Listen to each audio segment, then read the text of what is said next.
Welcome back to the Deep Dive. Today, we are doing something that I have honestly been itching to do for months. Oh, yeah. I know you've been waiting for this. I really have. We are stepping away from the usual business case studies and the tech breakdowns to tackle a massive cultural giant. A literal titan of cinema. Exactly. We are talking about arguably the most famous animated film of the 21st century. It's actually the only film from Japan to ever win an Academy Award for Best Animated Feature. Which is still wild to me. Right. And we are talking, of course, about Hayao Miyazaki's absolute masterpiece, Spirited Away. Such an incredible film. And I think for a lot of people listening to this right now, this is a major comfort. Oh, 100%. It's beautiful. It's nostalgic. You have that sweeping emotional music by Joe Hisaishi. But today we are going to, maybe ruin that comfort. That is a terrible ringing endorsement. Yeah. Welcome to the Deep Dives. Today we're going to ruin your childhood. Yeah, okay, maybe not ruin it. Yeah. But we're definitely going to complicate it. We're going to deepen it. Yeah, that's a better way to put it. We're not just sitting here to talk about how pretty the animation is. Yeah. We are going to rip this movie open and look at the machinery underneath. The psychology of it? The psychology, the sociology, and honestly, the very specific visual language Miyazaki uses to basically manipulate your brain. Right. And to do that, we have to talk about our source material for today. We are leaning really heavily on a fascinating breakdown from the channel Frame of Mind. Such a great analogy. It really is. It's this deep conversation between a video editor named Jordan and a psychotherapist named Curtis. And let me tell you, when you put a filmmaker and a therapist in a room together to watch, The things they uncover are absolutely mind-blowing. it changes everything about how you view the film because they completely move past the surface level plot. Which is essentially, girl gets lost in the spirit world, her parents turn into pigs, girl has to save her parents. Exactly, that's the Wikipedia summary. But they dig into two massive intertwinings. Right. Identity versus addiction. And nature versus consumerism. And let me tell you, it gets deep really fast. We are going to look at why the villain of the movie No Face isn't just a scary monster, but a perfect psychological mirror for addiction. And why the parents turning into pigs isn't just some random magical curse. No, it's a biting critique of modern It capitalism. really is. And later on, we're going to discuss this Japanese concept called ma that honestly might change how you process your own emotions. There is just a tremendous amount to unpack here. So am I. So let's start at the very beginning, and I mean the literal very beginning. The first 10 seconds. Yes. The source material makes this really compelling point about the philosophy of the first frame. Right. It's a very classic filmmaking principle. There's this idea that the first 10 seconds, really, the first frame and the last frame of a film tell you the entire story. This is the director priming you. Exactly. Before you even know who the characters are or what their names are,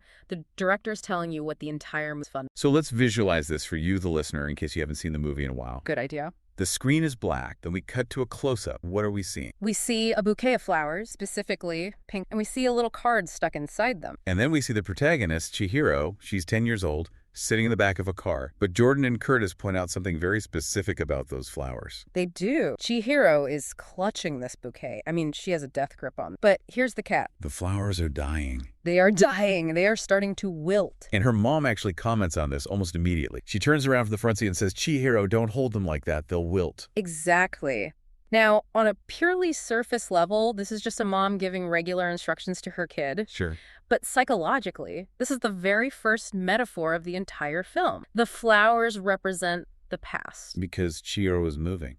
Right. She is leaving her old school, her old friends, her entire life behind. And she is clinging to that past so tightly, literally squeezing the life out of the bouquet that she is suffocating it. That is just such a powerful image. She's killing the thing she loves by refusing to let it go. Precisely. It's a massive attachment issue right out of the... She is unable to release her grip on what is already gone. Right. And then her mother says something that feels like a totally throwaway line, but the source material argues it's actually a prophecy. Oh, this part is crazy. Her mom says they'll perk up with a little water. Which just seems like normal everyday gardening advice. It really does. But think about the rest of the movie. Who is the deuteragonist? Who is the one that saves Chihiro? Haku. And who is Haku, really? He's the spirit of the Kawaku River. He is literally a water spirit. Exactly. So in the first 30 seconds of the film, the mother accidentally predicts the entire emotional. Chihiro is clinging to this dying past, but water, meaning her connection to the river spirit, to nature, will eventually revive her. It brings her back to life. It does. That is wild. I have seen this movie so many times, and I never caught that water foreshadowing. It's brilliant, right? Okay, so we have the flowers, but then there's the card inside the flower. Yes, the farewell card from her best friend, it has her name on it, and her mom tells her to hold on to it while she window. And that's the second half of the whole theme right there. It completely sets up the dichotomy of the entire. What do you let go of? The past, the dying flowers. Right. But what do you hold on to? The card, your name, your identity. Because the central conflict of the movie is Chihiro fighting to remember her name after the witch Yubaba steals it. Exactly. If she forgets her name, she is trapped in that bathhouse forever. So in 5 seconds, Miyazaki has basically handed us the entire roadmap for the deep dive. Let go of the past, but hold tight to your identity. It's visual storytelling at its absolute peak. And we haven't even talked about the setting yet. The car. We need to talk about the car. Yes, the source material makes a really big deal about this. It's not just a random vehicle, it's a very specific car. It is an Audi A4. Which, for a Japanese family in 2001, is a massive. It really is. This is the Japanese bubble economy era, or just after it. Driving a German luxury import with the steering wheel on the left side. Which is the wrong side for Japan. Right. It's a huge status symbol. It screams nouveau riche. It tells us immediately that the dad cares about status, he cares about foreign luxury, and he really likes to show it off. And where are they driving this heavy German tank? They are driving it through the middle of the Jap side. Deep, deep nature, ancient cedar forests. The paved road literally ends and they are on a bump track. And here comes this silver metallic symbol of consumerism just barreling through the woods. It feels invasive, doesn't it? It really does. It's meant to feel wrong. Exactly. It represents the intrusion of modern status into nature. The car is this metal bubble that completely separates the family from the world outside. They aren't experiencing the forest at all. They are conquering it in a climate-controlled box. And Chihiro looks so miserable back there. The source highlights her body language specifically. She's not just sitting, she's slouched over. She looks physically uncomfortable. And look at what surrounds her in that back seat. She is buried in shopping bag. The source even points out a Kit Kat wrapper visible right there on the seat. A Kit Kat wrapper, that's so specific. It is. She is surrounded by the debris of consumerism. Snacks, brand names, plastic bags. She is completely passive. She's just being dragged along by her parents, literally and metaphorically. Right. The framing suggests a world that is totally out of balance. As the source puts it, she is not oriented correctly. She is fearful, she's lethargic. And completely disconnected from the environment outside the window because she's trapped in this little consumerist bubble. It sets the tone perfectly for what happens next. The dad, being the overly confident Audi driver that he is, decides to take a shortcut. And let's be honest, in a horror movie or a Miyazaki film, taking a shortcut, never a good idea. Never. Don't do it. They end up at this strange red tunnel in the middle of the woods. The parents are curious. They want to explore. Chihiro is absolutely terrified. And this is where we enter the concept of the liminal space. Now, this is a term that gets thrown around a lot in internet aesthetics these days. But what does it actually mean? So liminal comes from the Latin word limen, which means threshold. A liminal space is a space between... It's not the destination and it's not the origin. Right. It's the hallway, the waiting room, the airport terminal, or in this case, the tunnel. It is fundamentally a place of transition. And the movie spends a surprising amount of time in this transition. It really does. The transition from the paved road to the dirt road, which is marked by that torii gate, is the crossing from the profane, the human modern world to the sacred spirit world. But the tunnel itself, that is the birth canal of the movie. That's a very vivid image. Well, think about it. They walk through this dark, creepy tunnel, and then they come out into the strained waiting room. It looks like an old abandoned train station with these huge stained glass windows. And the source mentions that, from a production standpoint, this room serves absolutely no narrative purpose. None. Nothing happens here. There's no dialogue, no action. Jordan, the video editor in the source material, actually calls this out specifically. He jokes, this is very expensive animation for something that means nothing. Yeah, if you were a studio executive counting pennies, you'd cut this scene immediately. Why animate complex stained glass and light reflections for a room they just walk right through? So why'd do it? Why did Miyazaki keep it? Because it creates a profound sense of unease. It forces the characters and you, the audience, to pause. You don't just sprint into the sacred spirit world. You have to be prepared. Exactly. It's a psychological airlock. Miyazaki is intentionally slowing us down, making us mindful, signaling that the rules of physics and reality are about to completely shift. He's building atmosphere. Atmosphere is often way more important than plot. And then the environment changes. They exit the station, and suddenly they are in this wide open, grassy field, and the wind picks up. The winds of change. This is a really crucial contrast. In the car, Chihiro is passive, being dragged. Now, standing in this open field, the wind is physically pushing her back or pulling her in.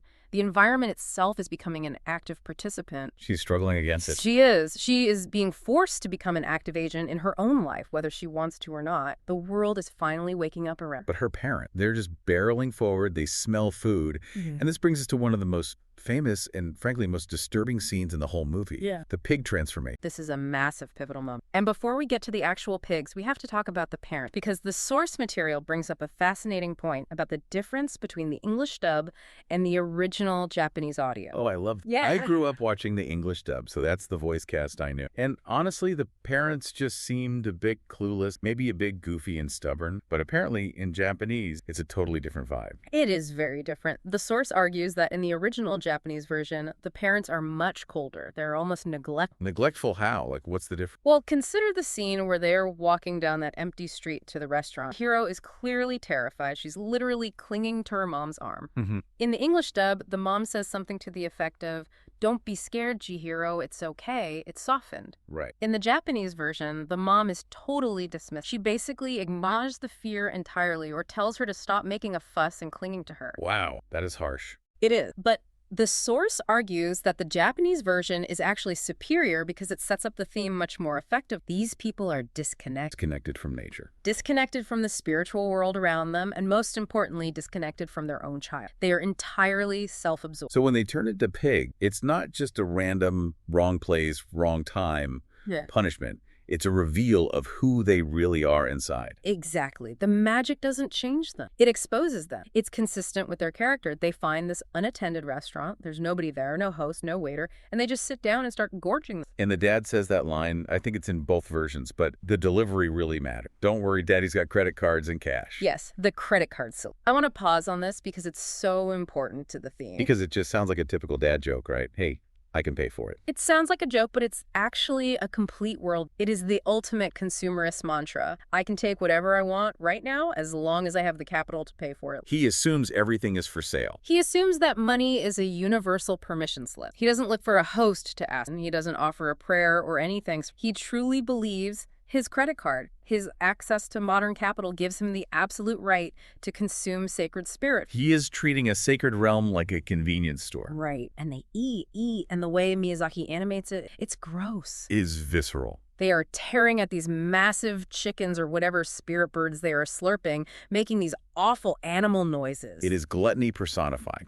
Miyazaki actively wants you to be disgusted by them. They consume so much that they lose their humanity. They literally become livestock. And the source makes a great visual connection here. Later in the film, we see the giant boiler in Kamaji. Have you ever noticed what the boiler looks like? I picture it as a face with the fire. Wait, does it look like a pig? It does. The gauges on the front are the eyes, and there's a distinct snout-like structure. The source suggests this implies that the entire bathhouse, this giant place of labor and commerce, sits on a foundation of consumption. It's powered by the exact same energy that turned the parents into pigs. Yes. The entire system runs on greed. That is wild. I never noticed the boiler pig. So the parents are now pig. They are literally being whipped by the spirits. Chihiro runs away, absolutely terrified. And then she starts physically fading away. She's becoming transparent. And this is where Haku appears. Right, and we see the theme of reciprocity kick in. This is the antidote to the parents' talk. Chihiro is fading because she hasn't eaten food from this. She is rejecting the spirit world, so the world is actively rejecting. Haku finds her and forces her to eat a berry. He says, you have to eat this or you'll disappear. Now, compare this to the parent. The parents took food without asking to satisfy their glutton. Haku gives food to save a life. It's transactional versus relational. Exact. He gives her spirit food to save her humanity. And this mirrors the ending of the film perfect. Later on, Haku is dying. He's been corrupted by Yubaba's seal. He's bleeding from severe internal injuries. What does Chihiro do? She feeds on the herbal cake. The emetic cake she got from the river spirit. She forces him to eat it to save him. So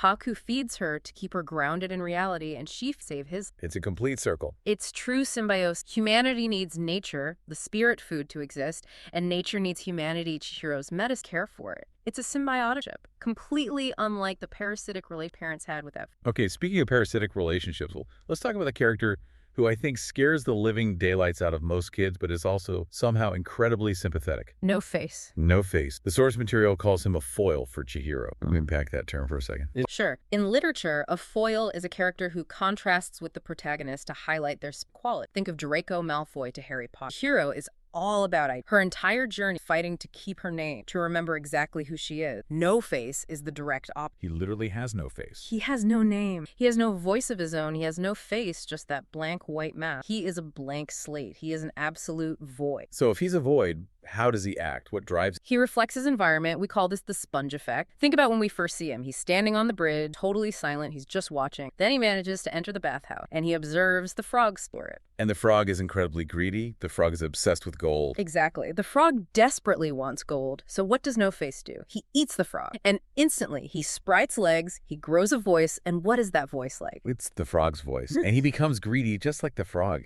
He starts demanding massive amounts of food and throwing handfuls of gold everywhere. He wholly adopts the personality thing. He realizes, oh, in this place, people want gold. If I give them gold, they will like. He becomes a giant monstrosity of other people's desires because he lacks a core self. He is a walking mirror for the toxicity of the bathhouse. The source material connects this directly to addiction. They bring up Dr. Gabor Mate. Yes, Dr. Gabor Mate is a highly renowned expert on addiction and trauma. He wrote a seminal book called In the Realm of Hungry Ghosts. Now, the hungry ghost is a very specific concept in Buddhist cosmology. I've definitely heard the term, but what does it actually look like? What is the metaphor? Visually, a hungry ghost is depicted as a creature with a gigantic bloated stomach, but a tiny pinhole-sized neck. That sounds like a medieval torture method. It basically is. They have an insatiable hunger represented by the giant belly, but they can never, ever be satisfied because they can't physically ingest enough through that tiny throat to fill the void. They exist in a state of perpetual, painful craving. And visually, that is exactly what No Face becomes. It is entirely No Face. When he goes on his rampage, recall how he looks. He gets absolutely massive. He's got this giant gaping mouth that's actually located on his body, not on his mask. He's consuming everything and sight trays of sushi, whole fish, literally swallowing people whole. But is he happy? No. He's furious. He's screaming. He's destroying the entire... He is consuming but never satisfied. And the source makes this incredibly profound point. No Face isn't evil. He's lonely. That's the only thing he says in his own quiet voice, right? I'm lonely. I want Chihiro. I'm lonely. I want Chihiro. He completely misunderstands how genuine connection works. He looks around the bathhouse and sees that everyone interacts purely through transaction. You give me gold, I give you a bath. You give me gold, I give you a massive feast. So he thinks, if I buy you things, if I give you enough gold, you will be my friend. Which is so tragic because that's exactly what the bathhouse teaches him. That everyone else there does love him for the gold. They are literally climbing over each other and fighting to get a single piece of it. Precisely. The bathhouse is a toxic environment. It strictly values profit. No Face simply mirrors that talk. But notice Chihiro's reaction. This is the crucial moment of the film. He offers her the gold heaps of it. He's holding it out to her, physically trembling. Everyone else in the room is fighting for a scrap. Chihiro just looks at him. And she says, I don't want it. You can't give me what I need. She shuts him down completely, and that rejection breaks. Why does he get so mad at... Because for an addict or for someone using material things to fill a deep emotional void, the realization that the substance, the gold, the alcohol, the shopping, doesn't actually bring the connection they crave causes a total psychological collapse. He goes berserk because his transaction, he thought he bought her friendship, and she's your current's abs. The source puts it so beautifully. The opposite of addiction isn't sobriety, connection. Yes. And how does Chihiro ultimately heal him? She doesn't fight him with magic. She doesn't take his gold to placate him. She feeds him the bitter medicine to make him purge the toxicity, literally vomiting up the greed and the frog spirit. And then she invites him to sit quietly beside her. She treats him like a person, not a vending. She offers him genuine connection, and that... This leads us right into the idea of Chihiro's strong moral compass. The source argues that she systematically rejects the 7 deadly sins throughout the movie. It's a very compelling theory. Now, whether Miyazaki actually sat down with a Catholic checklist of sins is highly debatable, but the core themes of vice are Chihiro is the only character who refuses to get corrupted. Let's run through them real quick. We have gluttony. We saw that at the very start. She refuses to eat the food at the stall when her parents gorge themselves. She says, no, something's wrong here. She trusts her intuition over her appetite. She rejects the gold from No Face. Even when he forces it into her hand, she leaves it behind on the floor. She also refuses a huge tip from the river spirit initially, only taking the medicine ball that she actually needs. This one is subtle, but very. After she saves the river spirit, which we'll get to in just a second, everyone in the bathhouse cheers for her. Yubaba, who is usually incredibly, even gives her a genuine comp job sin. Most kids would beam, they would strut around. What does Chihiro do? She doesn't soak up the applause at all. She bows respect, but then to the bow quietly reflects happy. She stays incredibly humble. She doesn't let the success go to her head or inflate her ego. Why does she survive when literally everyone else, the parents, the frog, the adult workers, gets corrupt? Because she is anchored by her value. The source calls this the anchor of value. She cares infinitely more about her relationships, saving her parents, helping Haku, than she cares about acquiring status or wealth. There's a really great contrast here with Yubaba. Yubaba is the most powerful witch in the world. She runs the whole show, but she is entirely blinded by greed. She is completely blinded. There's that amazing scene where Haku tells her, "You haven't even noticed that something precious to you has been replaced." He's talking about her giant baby. But Yubaba looks at her gold first. She instantly checks the gold pile, then she checks her precious diamonds. She doesn't even look at the baby's crib until the very last possible second. And when she finally realizes the baby is actually gone, the gold she was hoarding turns into dirt. It's the ultimate statement on materialism. Without real relationships, wealth is literally dust. It's totally meaningless. Chihiro understands instinctively. Yubaba has forgotten it because she's too deep in the cap. Let's pivot to one of the most visually stunning sequences in the film, and one that really drives home the environmental theme, the stink spirit. Or, as it turns out, the true river. Right, so this giant oozing sludge monster comes into the bathhouse. It smells so incredibly bad that food rots instantly when it walks by. Everyone is disgusted. Yubaba forces Chihiro to deal with it alone as a kind of hazing ritual. Now, this scene is actually based on a true story from Miyazaki's own life. Really, he met a real stink spirit. Not quite, but he did clean a local river near his home. He participated in a big community cleanup, and in the river, he found a bicycle completely buried in the muck. It was stuck deep in the mud. He wrapped a rope around the handles, got a bunch of people to pull together, and when they finally yanked it out, the water flow fundamentally changed. The river actually began to clean itself. That is exactly what happens in the movie. Chihiro is scrubbing this massive sludge monster, and she feels a thorn sticking out of its side. She ties a rope to it. Yubaba gets the whole staff to pull together. It's this great, rare, collaborative moment in the bathhouse. And pop, it's a bicycle handle. In the tons of human trash fridges, toilets, fishing line pours out of the spirit. It's a very direct commentary on pollution. The spirit wasn't a stink spirit by nature. It was an ancient river spirit that had been severely polluted by careless. But look at the reciprocity theme again. The bathhouse is a place of ritual cleanse. If humans, or Chihiro, acting as a representative for humanity, help clean nature, nature provides healing in return. The spirit is so deeply grateful that it gives her that medicine. The source calls this the just right medicine. Right. It's not a pile of gold. It's not a fancy magical toy. It's a bitter herbal cake. But it's exactly what she needs later to save Haku from the deadly curse and No Face from his gluttony. There's a key distinction here the source makes. Byproduct versus tool. Yeah. The river spirit gives her the medicine as a true byproduct of gratitude. It's a natural gift free. No Face, on the other hand, tries to give her gold as a tool for manipulation. Nature gives freely when treated with consumerism trades entirely transactional. Now, we have to talk about the train scene. Source material spends a lot of time on this, and honestly, if we don't cover it, we aren't doing the movie justice at all. They introduce this fundamental Japanese concept, ma. Ma. It is one of the most beautiful and difficult concepts in Japanese aesthetic. It translates roughly to negative space, or the gap. How does Miyazaki himself explain it? He describes it as the space between a clap. If you just clap your hands continuously, clap, clap, clap, without ever stopping, it's just noise. It's frantic and overwhelming. You actually need the silence between the claps to give the sound any meaning. That silence is ma. And the train scene is the pure embodiment of this silence. Think about the context of that scene. Chihiro gets on the train. She is traveling to Zenoba's house to save Haku's life. The stakes are incredibly high. But does the movie rush to get there? Not at all. It slows down to an absolute crawl. There is zero dialogue, no action, no villain actively chasing them, just Chihiro sitting quietly on a train riding over a flooded ocean. The music by Joe Hisaishi is soft, very melancholy. We see shadows of other passengers, these transparent spirits just going about their daily commute. We see the beautiful landscape passing by, lonely neon signs, little isolated. Jordan, the editor from The Source, brings up that joke again. Expensive animation to mean nothing. But here, the nothing is entirely the point. In Western media, especially in kids' movies, we're completely terrified of silence. If there's a pause longer than 3 seconds, we worry the audience will get bored and change the channel.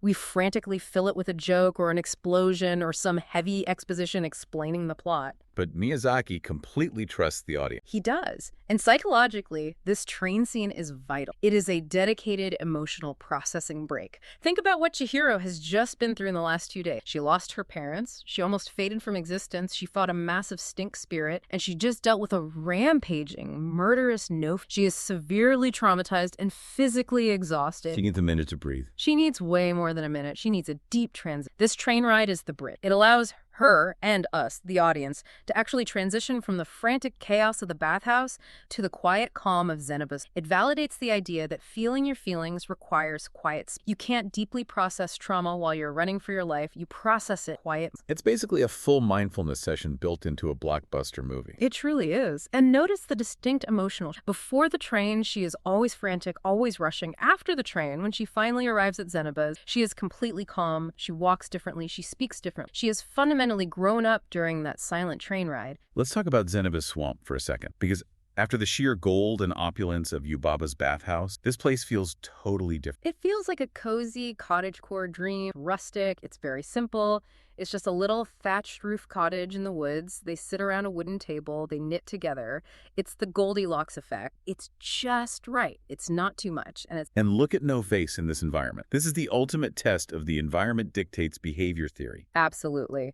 In the greedy transactional bathhouse, No Face was a greedy transactional monster. He was loud, aggressive, and constantly hungry. In Zenobuz's calm, simple cottage, what does he? He sits quiet. He eats a perfectly polite slice of cheesecake. He drinks his tea. And he learns how to knit. It's honestly the cutest thing. He's a little clumsy at first, but he actively helps them spin the thread. He mirrors the calm. Because he has no core self, he becomes the healthy environment. It proves that he wasn't inherently evil at all. He put him in a healthy system, and he becomes a gentle companion. That is a huge lesson for leadership, for parenting, for urban planning, for everything. If someone is acting out, look at the environment they are stuck in. Absolutely. We are deeply products of where we live. If you live in a casino, you might start acting like a gambler. If you live in a quiet library, you might act like a scholar. So Chihiro is finally ready to go back. She has to save her parents from the pig pen. Zeba gives her a parting gift, a little hair tie. A sparkly purple hair tie. Zenobuz says, "My friends help me." And she says it will protect her. But the source points out something really interesting. It doesn't actually have magical powers in the spirit world. She doesn't use it to shoot laser beams at Yubaba. No, it's not a weapon at all. Its true purpose is for the human world. It is a talent. The source argues that the hair tie is the physical proof that the journey actually happened, because the lore heavily suggests that when she goes back through that tunnel, she might forget everything. The spirit world will just fade away like... But the hair tie remains. The hair tie remains. It symbolizes the hard-earned lesson. You can't stay in the spirit world forever to return and grow up,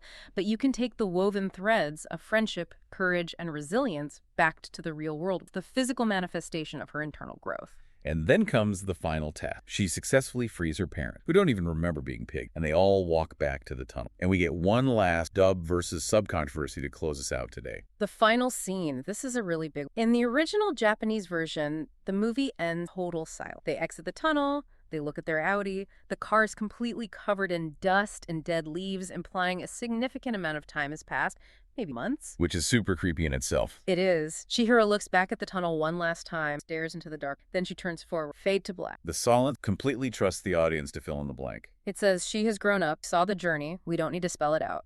We know she's different now because we just watched the entire movie. But the English version... The English version adds a totally unnecessary voiceover. As they walk away, Chihiro thinks to herself, out loud, "I think I can handle." Yeah, I definitely remember that line from when I was a kid. The source calls this spoon feeding. It takes all that beautiful subtext that she is now capable and brave and literally turns it into text. It assumes the audience is too dense to understand the moral of the story without hearing it spoken. Kills the mystery a little bit, doesn't it? It really does. The Japanese version relies entirely on the visual storytelling, and that profound concept of Ma, the silence, speaks so much louder. It leaves you with that lingering, slightly melancholic, did it happen? Yes, it happened, but it's over now. So we've covered the dying flowers, the pig parent, the hungry ghost, the silence of the train. If we had to sum up the ultimate mission of this deep dive, what is Spirited Away actually telling us? I think the source puts it perfectly. Spirited Away argues that to truly grow up, you must let go of the past, the dying flowers, school, the childhood dependence, but you must never, ever let go of your core identity, your name, your values, your deep connection to others. You change, but you stay yourself. Exactly. You learn to navigate the corrupt, consumerist world, the giant bathhouse of modern life, without letting it turn you into a greedy pig or a face-assuming mom. Stay anchored. That is just profound. Before we wrap up today, there was one final provocative thought from the source material that really stuck with me. It's about that word ma. Yes. This is a truly fascinating linguistic question to leave the listeners on. The source mentions that ma exists in Japanese film fundamentally because the word exists in the Japanese language. They have a specific dedicated label for that meaningful emptiness.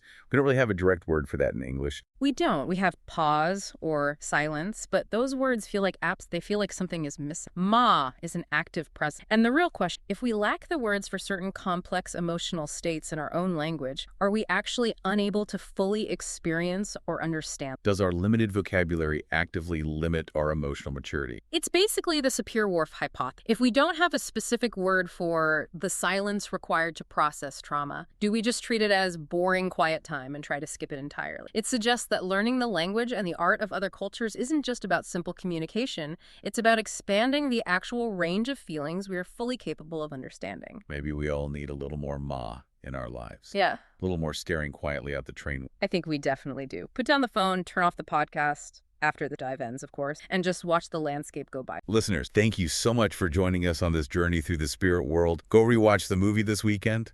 Look for the Yeti, look for the pig boiler, and most importantly, enjoy the silence on the train. We'll see you in the next deep dive. Take care, everyone.